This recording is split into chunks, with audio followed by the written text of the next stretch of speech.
Friends, welcome to my channel. Before listening to this story, I will ask you to like and subscribe.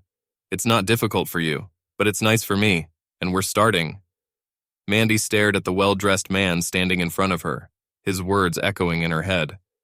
"Amanda Black, you've been served," he said with a touch of sadness.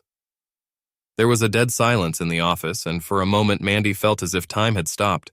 In her hand was the death sentence of a 5-year marriage. With a soft sob, she sank into a chair, clutching the papers. Slowly, the office began to come to its senses. The stares, whispers, and disapproving stares began to grow. Suddenly, Mandy heard her friend's soft voice next to her. "Mandy, come on," Kit said softly, taking her friend's hand and setting her on her feet. "Let's take you to the conference room, away from this spotlight."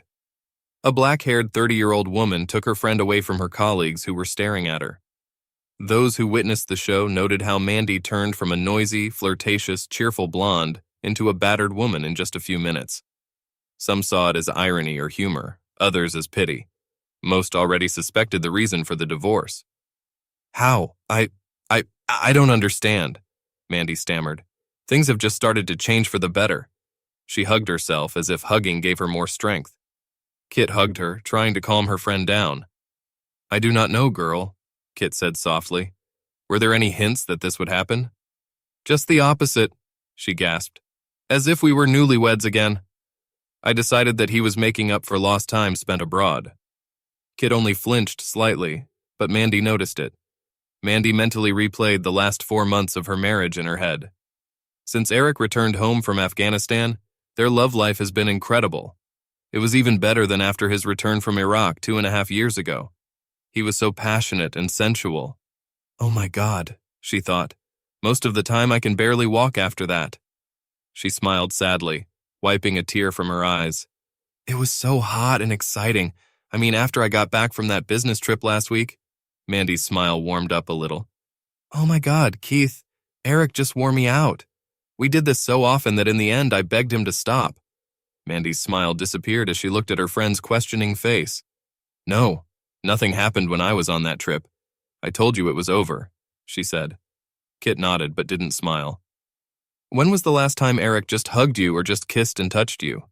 Honey, when was the last time he made gentle love to you?" She sat in a daze, looking at Kit questioningly. With a determined sigh, Kit looked at her friend before continuing. "Mandy," she asked bluntly, "did he make love to you or was he just using you?" Mandy covered her face with her hands and sobbed deeply. But why? Why did he do that? She thought about it and then suddenly froze. No, he couldn't have known, could he? Slowly raising her head, she was horrified. "Oh my God, Kit," she whispered. "He knows. Oh God, please no, please no." Tears filled Kit's eyes as she hugged her crying friend. She knew Eric pretty well, and if he really knew, then it was terrible. Eric nodded, listening on his cell phone. "Thank you, sir," he finally said when he heard that packages with photographs and legal documents had been delivered to his wife. After hanging up, he turned his attention to the laptop. With a simple click, he launched a process that would forever change the life of his unfaithful wife. She'll remember it for the rest of her life, he thought, picking up the phone and dialing a number. "Hello, this is the personnel department." A pleasant young voice rang out. "How can I help you?" "Mr. Davis, please," Eric said coldly. "This is Eric Black." "Oh, Mr. Black," the girl said quickly. "Let me transfer you." A few seconds later, Eric was talking to an unsmiling man. The conversation was short. Neither of them raised their voices, but the hostility did not go unnoticed. After finishing the conversation, Eric took a deep breath. Looking at the phone, he saw that his wife had already called him 5 times. Not yet, he thought. Trying to calm down. Not yet. There was a sharp knock on the door of the conference room. When Kit opened it, she immediately recognized the 3 people standing in front of her. The first was a well-dressed elderly man named Simon Samuels, the vice president and head of their branch. Behind him stood the imposing John Davis, the head of human resources. Kit couldn't help but notice that Mr. Davis's face was bright red, and she could have sworn she saw the heat coming from his face. Behind them stood Anna Prescott, the office manager and boss of Mandy and Kit. "Miss Garnett, we need to talk to Miss Black," Mr. Samuels said grimly. "Thank you for your help, but please go back to your desk." The 3 of them entered the room and Kit left, carefully closing the door behind her. "Miss Black, we have a problem," Samuels began. Mandy quickly stepped out into the parking lot, trying not to stumble. She was holding tightly the manila envelope that Mr. Davis had given her. There were photos inside, horrible photos of her and Sean Thompson, the business manager from the third floor. Mr. Davis briefly recounted his conversation with Eric. Eric threatened to make public the fact that the company had failed to comply with the code of conduct. He told Mr. Davis that he would discuss this with his future ex-wife at home before deciding whether to take any legal action. Mr. Davis informed her that they would meet with Sean next time, but that she had to go home and talk to her husband before this all got out of hand. He also informed her that they would all sit down with her and discuss her future at the company tomorrow, after she met with her husband. Mandy had a hard time finding her car because she was still crying a lot. The bright sunlight reflected off the cars, making them a little more difficult to identify. However, her car wasn't that hard to find. The big black Hyundai Santa Fe was not so easy to hide. Mandy climbed into it, remembering the arguments that led to Eric eventually agreeing to rent a car for her. He conceded just before he left for Afghanistan. She wiped her eyes, put on her sunglasses, and went home. A man in an old Chevrolet sedan parked nearby pressed a button on his phone. "Thanks, Bob," Eric said calmly. No, that's all. Please tell Ron that you guys have done a great job and deserve the award. Thanks again. Goodbye." Looking at his laptop, Eric sighed again. One more call, he thought. One more, and there would be no turning back. But why would he come back at all? All that's left is an unfaithful wife who ripped out his heart, and a ruined marriage that he'll never be able to put back together. Eric shook his head and took out his cell phone. He quickly dialed the number and waited. The first call, the second call, the third call, a soft click, and then silence. Eric sat emotionless, staring at the video stream on his laptop. Finally, a few minutes later, a tear rolled down his cheek. Mandy pulled the big SUV onto the highway and groaned. She hoped she could avoid the rush-hour traffic jams. She slammed her fist on the steering wheel. At this speed, she knew that her usual 30-minute trip would take more than an hour. She thought about her marriage, how unlikely it was that she could save any of it. Eric found out about her affair. Before Iraq, he could have forgiven her, but not now. The pictures were taken when he was in Afghanistan. She sobbed, realizing what he must be thinking. Although the chances were slim, she had to try to save the marriage simply because she loved him. "It's a funny way to show it, isn't it?" she chided herself. "I cheated on him more than once, but both times he went abroad to serve his country." She shook her head quickly as if trying to ward off guilt and shame, but the tears started flowing again. Trust is not something that comes easy to Eric. His childhood was difficult. His father ran away from him and his mother when he was little, and his mother was an alcoholic.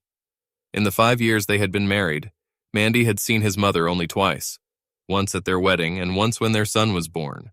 It took him years to trust Mandy. When they met in college, she knew he was a soldier. She thought she accepted it. He had already served 2 years and was on his way to getting an engineering degree. They had been dating for a year before Eric proposed to her. She could still hear her father's reaction. "No, Mandy, this has nothing to do with Eric," her father said. "I think he will be a great husband. It's more about you. I don't think you'll make a good military wife. Don't get mad, honey, but it's damn hard to be a good husband or wife when your spouse is away for a year." Mike Lomax, Mandy's father, served in the Navy for 4 years when Mandy was little.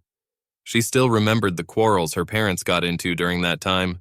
She always knew that she and her mom were having a hard time and that he didn't want this for his little girl. "You were right, Dad," Mandy snorted and shook her head. "You were so right. I made a terrible soldier's wife." They bought a very good starter home, and Eric got a good engineering position.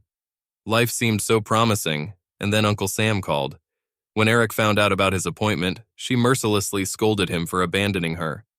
To top it all off, when Eric left for Iraq, she was already 4 months pregnant. Mandy wiped her eyes as she made her way through the traffic. She remembered the loneliness she felt while continuing to live without Eric. Of course, her mom and dad did their best to help, but the sleepless nights alone ate her up. She needed Eric to hold her the whole time, to hear his voice whispering that everything would be fine, but he wasn't there. She knew she was being selfish, but that didn't make the nights any less cold and lonely. Her mother moved in the last month before the baby was born, and it helped, a little bit. Mandy and her mom Lisa had a very close relationship in most areas. Their personalities were so close that it seemed like they were best friends rather than mother and daughter. But there were some things her mom just didn't want to talk about. The details of her marriage while her husband was in the Navy were one of them. When Mandy tried to turn the conversation to this topic, her mother always got very upset. Eric returned home the day after Randy was born. For a moment, Mandy thought they had become a real family, but it didn't last long. He left after only 10 days, and she was alone again. Her mother saw some signs and begged her not to give in to them. She constantly talked about the harm that one mistake can do to the lives of so many people. Of course, she wouldn't go into details, but Mandy suspected that her father might have been having an affair. They were always pleasant and polite to each other, even friendly, but they were never passionate. It was more like they were friends living in the same house. Mandy recalled how she struggled with depression and loneliness in the months after giving birth. Returning to work helped at first. Then she was assigned to a project with Sean Thompson. Where Eric had the rough, good-looking boy next door, Sean could have been a male model. His soft baritone voice and beautiful smile made Mandy's heart skip a beat whenever he entered the room. He carried himself with such confidence and gave such an impression. She knew that he was married to an attractive, wealthy socialite from New York. She and her children moved to the area just a couple of years ago. She even met his wife at a party once. She was beautiful, in a cosmetic sense, and her personality was perfect for one of those housewife reality shows. But that only made Sean even more exciting. Just a month after they started working together, she succumbed to temptation. "Have you given up?" she grimaced. "That's bullshit. I was flirting with him." A short 2-day business trip with the project team made it possible to turn this flirtation into a full-fledged romance. They met several more times, but she interrupted them shortly before Eric returned home. Upon his return, Eric changed. The carefree, rustic part of him seemed to have died. She knew that his trip had been difficult and that he had lost several close friends while he was there. She even remembered his call the day after the worst happened. The Hummer in front of him hit an improvised explosive device, killing 3 of his friends and injuring another. Eric took it hard. Mandy remembered letting him cry on the phone because there wasn't much she could say to comfort him. She even choked up telling him how much she loved and missed him, mostly because she really meant it, but partly because of her shame at being with Sean just 5 days ago. For the first few months after his return, she just held Eric in her arms, trying to bring him back to his former state. She had no doubt that she loved him, and her affair with Sean was just a season of weakness. Then, when everything seemed to be going so well again, the order came for his deployment to Afghanistan. She was crushed. Unsurprisingly, 2 months after his departure, she found herself back in Sean's arms. She knew there was no excuse for this, but in the end, loneliness and fear overcame the guilt. She was stalking Sean again, and it took all her charms to get him away from the succubus from the marketing department, with whom he began communicating after their affair ended. She felt her face flush with shame for what she had done. "Of course, you're ashamed, but that didn't stop you, did it?" Mandy cursed herself. She tried to hold back her tears, but she couldn't, feeling self-loathing pouring out with each new tear. Sean spent several weekends at her house. He even managed to persuade her to take part in another project. For a moment, Mandy even thought about leaving Eric. Then reality set in. She, Randy, and her parents traveled to Fort Bragg, North Carolina to meet Eric when he returns for R&R. The trip there was, to put it mildly, stressful. Mandy was sure her parents suspected her, but they hadn't told her about it yet. Then she saw Eric, and all her worries disappeared. When he hugged her and kissed her, she remembered why she married him in the first place. They spent every hour reviving their marriage and strengthening their family. Mandy smiled faintly, remembering that time. Eric was so passionate, so gentle, so incredibly loving that she swore to herself at that moment that she would remain faithful to him for the rest of her life. Then Eric told her that he was not going to return to the army, that he would become a civilian 4 months after returning from Afghanistan. She openly cried, knowing that soon they would become a real family again. After returning from Fort Bragg, she broke off all relations with Sean to his disappointment and anger. She put everything she had into preparing for Eric's return. Mandy even started going to the doctor about her fears and loneliness. She was diagnosed with clinical depression and began receiving counseling and medication. As the months passed, she felt that she was getting stronger both mentally and emotionally. Every day she swore that she would make up for it all by becoming the best wife Eric could hope for. Finally, when he returned a few months later, she fulfilled her vows. She refused him nothing. Not her body, not her attention, not any part of her love. Although Kit was right, things were different when Eric returned home this time. He was more careful and didn't share his heart so freely. She just thought it was because of what happened when he was abroad. Now she began to realize that he already knew about her affair, and the thought scared her. Eric stared gloomily out the window, watching the light rain fall on those unlucky enough to get caught. He could tell that a small flare-up wouldn't last long. The sun will shine again soon. It's not going to be soon, Eric thought. It's not going to be soon. He was looking at a small dot on the laptop screen. She had been motionless for a while, but now she was finally moving. His wife's SUV was stuck in traffic, but now it was moving forward. Taking a deep breath, he looked at his watch. It's time to make a call.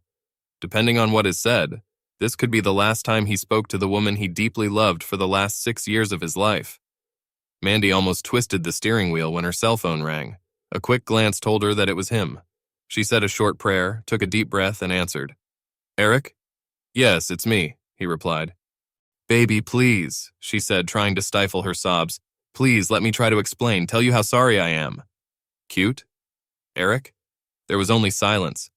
Honey, she said, are you still here? Yes, at the moment, he replied shortly. Honey, where are you? Are you at home with Randy? I don't have a home, Mandy, he said, and his voice only betrayed the pain for a second. You took care of that. Where are you? It doesn't matter, I'm just waiting. Me? There was hope in her voice. So, how were you waiting for me, honey? Mandy couldn't hold back the sobs that stuck in her throat. She had never heard so much pain and anger in his voice before, and certainly not at her. Eric, please, I have so much to say. I screwed up so much, I know I screwed up. But I need to talk to you. I have so much to tell you. I love you, baby, just you. There was silence on the other end of the line. Okay, Mandy, tell me what you need, but I doubt it's going to make a difference. You slept with some other guy while I was gone? Not once, but many times. So what the hell do you think you can say that it's going to make any difference? Please, Eric, please for us. She pleaded through her tears. Don't leave us until I see you, please, baby.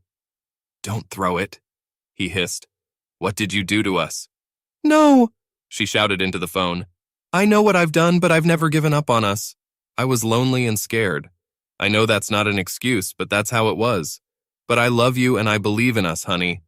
I really want to restore everything. Are you serious? What is it? He asked in surprise. Eric paused, wondering if she really believed what she was saying. You mean you didn't leave us when you were doing him a favor? What about the way you screamed his name when he hit you over and over again? Tell me, how the hell could you even think that it doesn't mean, damn it, to leave us? All she could do was cry as she made her way through the traffic, trying to get to him as quickly as possible. If she could only meet him face to face, then he would see the remorse she felt, and then maybe there would be some hope. He continued bitterly. I finally got proof that my wife cheated on me while I was in Afghanistan. I think we're both lucky. I think I could have killed you and that jerk if I'd found out about it while I was in the States. After a few seconds, he sighed. Amanda, this will be our last conversation. If we are disconnected or one of us is put on standby, then there will be no other conversation. Eric, please, she begged. We can go to a psychologist. We can handle this, baby, we really can. Listen, there are a few things you need to know before you go home. First, I cleaned out all our accounts and transferred all our credit cards. I think you've been cheating on me for the last 3 years, so I'm returning the favor. He ignored her sigh. You can keep the house, because I'm sure I can still smell someone else's scent in our bed. I packed everything I wanted. In the end, everything fit into only one suitcase, so the rest is yours. You can keep your SUV, although I do not know how you will pay for it, as I suspect that you will be fired tomorrow. I sent these photos to all your colleagues, family, all our friends, and even our church. In addition, I sent them and a bunch of videos to several sites along with all your information. I suspect you're going to be very popular soon. Oh, Eric, no, Mandy sobbed. Why?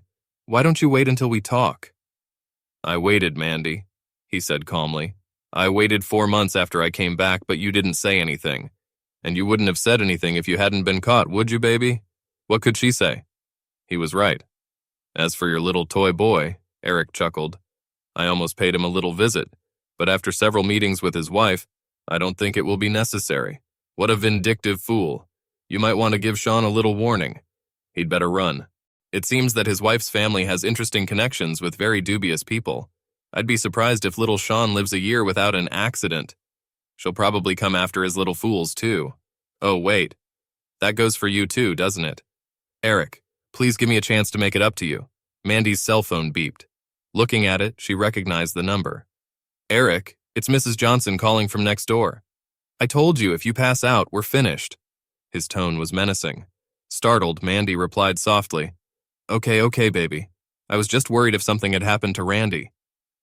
Randy's fine. Eric's voice softened. He's with me now and he's sleeping soundly. She breathed a sigh of relief.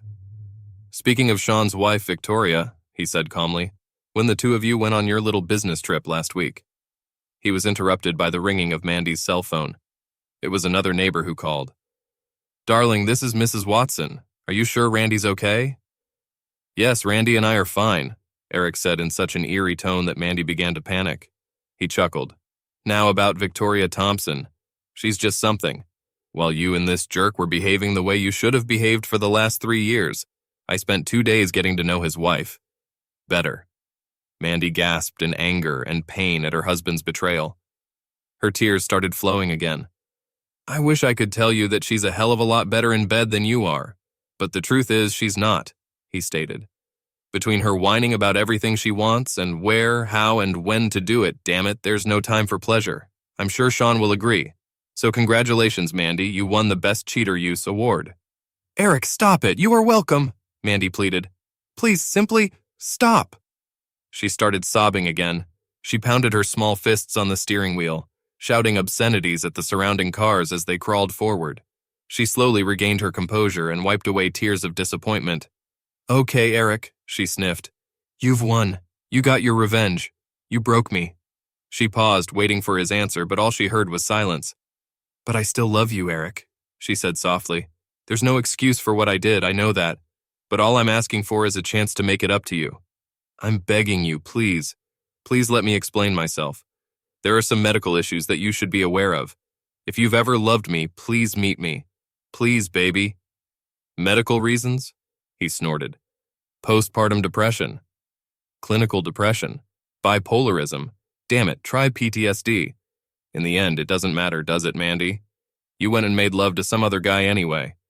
How did I know? It really doesn't matter. As soon as I did that, I hired a few people to keep an eye on you. They did a hell of a job, too, tapping phones and installing cameras all over our house, even putting one in our bedroom. Oh, Eric, she exclaimed. Do you really hate me so much that you're capable of all this? Is there really not a drop of love left? Well, it was, he replied quietly, before I watched the video of you in our bed with him. Do you remember that time, Mandy, when Randy came in? Mandy gasped. Oh my God, no, please don't do that. Eric's voice was strained as he tried to control his emotions. Imagine how I felt when I sat there and watched my 2-year-old son call another man daddy. Everything I felt for you died right when I watched you put our son to bed with both of you. Damn you, you fool. Eric's voice faltered. I guess I'm lucky I didn't know that until we went to Fort Bragg. When I saw this, I was shocked. I almost got lost there, and I was in a place where you can't afford to get lost. Eric looked at his laptop and saw that Mandy was almost home. A cruel smile twisted his handsome face as he continued in a cold tone. And as for hurting you, Amanda, I haven't even started yet. I still have a few. He heard Mandy gasp. Oh my God, she whispered. Surprises, he finished. Mandy pulled her SUV over to the side of the road and watched in horror as flames engulfed what had once been their home. As I said, Amanda, the house and everything left in it belongs to you. Mandy shook, still not believing her eyes. Damn, Eric, what did you do? That's a rhetorical question, isn't it? Eric said with a grin. I was trained to build in combat, Mandy. Doesn't it make sense I might know something about annihilation too? Where's Randy? She shouted. Damn it, Eric, where the hell is my son? Our son is sitting 3 feet away from me and sleeping in his car seat. So tell me, he said mockingly, can you read the message I left in our front yard? What? What a message, she murmured. Oh my God. Eric chuckled. I wasn't sure if people would be able to read it from the ground, but news helicopters, they should enjoy the words cheating fool burned into the front lawn. I wouldn't count on the sympathy of the neighbors, he continued. I put these photos up all over the neighborhood and paid several teenagers to distribute additional copies throughout the block. He stopped for a few seconds and listened to his wife's sobs. Mandy? Perhaps you should think, Eric said bitterly, where you're going to sleep tonight and in the near future. I think you could sleep in your SUV until they come and pick it up. Or maybe… No, I doubt Sean will be able to help. I'm sure Victoria is already flaying him alive. I think that leaves only your parents. I wonder how your father will react to the fact that 2 cheaters live under his roof. What? Mandy sobbed through her sobs. Damn it, Mandy, are you really that stupid? You always told me that your father cheated on your mother when he was in the Navy. Damn it, your mother cheated on him? Mom? What is it? She asked in a trembling voice. Eric laughed cruelly. Oh, damn it, yes. Your father told me a little bit about it after I returned from Iraq. Why do you think he did it, Mandy? Do you think he suspected that his little girl was cheating on her husband just like her mom? But unlike your father, Eric continued, I can't live with a cheating wife for the rest of my life. Maybe he stayed for you, or maybe he still loved her, I do not know. This is his decision. Mine is to start over, and hopefully find a woman I can spend the rest of my life with. I'm sure I'll find someone who can love me, be faithful, and be a good mother to Randy. Please, Eric, Mandy sobbed. I can be that kind of wife. Just give me one more chance to show you. And I'm already a good mother to Randy. I'm the only mother he needs. I suppose that's what the court has to decide, isn't it? He said calmly. Of course, the fact that I burned down our house and actually bankrupted us probably won't do me any good. Eric saw a young man in a t-shirt and baseball cap get out of a taxi and stop at the curb looking in his direction. Eric flashed his headlights twice and the guy walked towards him. Okay, Mandy, Eric said calmly, looking at his watch. There are a few things you still need to know and there's not much time left, so listen very carefully. First of all, so that your bosses don't worry too much about my threats. However, Victoria is filing a similar lawsuit and is likely to win. I think the court will really like her and all the evidence I've given her. As for me, Eric cleared his throat. Well, I don't like my chances in court, so I took a job abroad. I think Randy and I will really like it. No, Mandy shouted into the phone. You can't take my baby. Actually, he's my son and I can. Don't, Eric, please, she begged. He's my son too. Amanda, he said calmly. In a few years, he won't even remember you. But don't worry, I'll send you pictures of him for Christmas and we'll even call on Mother's Day and his birthday. Since we won't know where you'll be, we'll just call your parents. Mandy cried bitterly, realizing the hopelessness of her situation. Eric sat for a while, worried and somewhat alarmed by his own actions. He knew he wasn't going to send her photos or call her. The thought of her desperately waiting for calls that would never come, and reliving this revenge for years to come was more cruel than he had thought before. Goodbye, you fool, he said coldly. I hope you rot in hell. He wiped a tear from his cheek, listening to her hysterical screams pleading for her son, and hung up the phone. Captain Black? The guy in the t-shirt standing in front of him asked. Not anymore, Eric smiled weakly. I'm just Eric Black. Well, at least for a while. The young man grinned and handed him an envelope with the numbers and passwords to the offshore bank accounts to which his funds had been transferred, minus, of course, some fees.